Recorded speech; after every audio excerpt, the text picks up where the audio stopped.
Mas você acredita que, você comentou em relação a quem tiver menos rejeição que deve levar, mas esse público que vota, por exemplo, em Damares Alves, Ricardo Salles, Nicolas Freitas, que são públicos que apoiam candidatos bem conservadores, existe a possibilidade, por mais que eles tenham uma grande rejeição ao presidente Bolsonaro, a eles migrarem ali para o Lula, mesmo sendo ali conservadores, esses votos em massa não devem reverter e beneficiar Bolsonaro? Na verdade, a gente tem que comparar que no primeiro turno tinha uma escolha. A Simone Tebet, por exemplo, foi uma escolha. O Felipe Dávila, por mais que ele conseguiu aproximadamente 560 mil votos, foi uma outra escolha. E esse público agora não terá. A pessoa que escolheu, por exemplo, o Nicolas em Minas Gerais com 1,5 milhão de votos, deve migrar para o Bolsonaro, caso tenha votado num outro candidato. Assim como apoiou a Damares, assim como foi o astronauta Marcos Pontes. Então deve migrar para o Bolsonaro. É certo de migrar na totalidade? Vai depender da rejeição e como vão ser conduzidos esse segundo turno pelo Bolsonaro. Da forma como ele vai falar. Como eu falei, ele não pode cometer alguns erros, igual ele cometeu falando da Simone Tebet, ele não pode cometer um erro. Por mais, se ele tem razão ou não, a gente não está discutindo a razão. E em ter atacado, por exemplo, a jornalista Vera Magalhães, ele não pode cometer esse tipo de erro. Os votos das mulheres vão fazer a diferença nesse segundo turno se o Bolsonaro pretende vencer. É importantíssimo ele quebrar e sair dessa bolha que ele se encontra, sair desse grupo de apoiadores. Agora, é inegável que a mesma votação que ele teve no primeiro turno deve se manter para o segundo turno.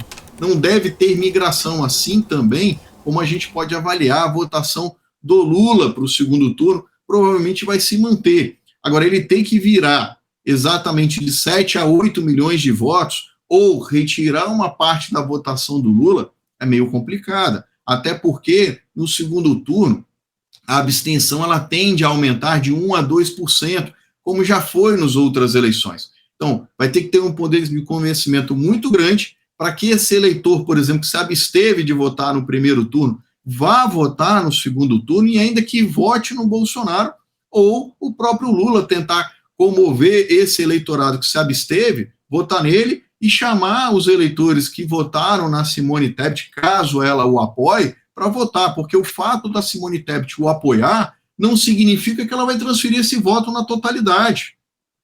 A gente viu vários candidatos que tiveram apoio, como foi, por exemplo, o caso do Ciro, que teve no governo do Ceará, ele não conseguiu ir para o segundo turno, por exemplo, ou se colocar ali como um candidato com chances de ir para o segundo turno ou vencer a eleição no Ceará.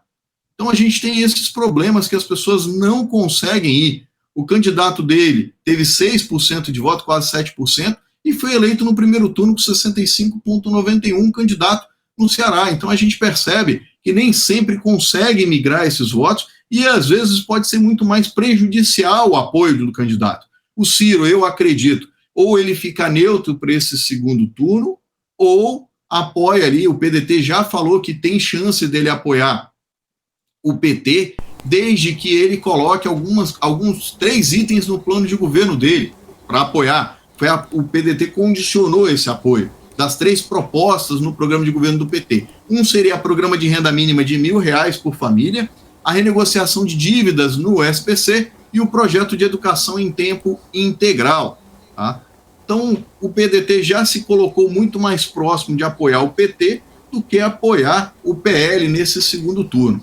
E eu acredito que a votação do Ciro tem uma massa de apoio ao Lula de transferência, até porque ele se aproxima muito mais do Lula do que do Bolsonaro.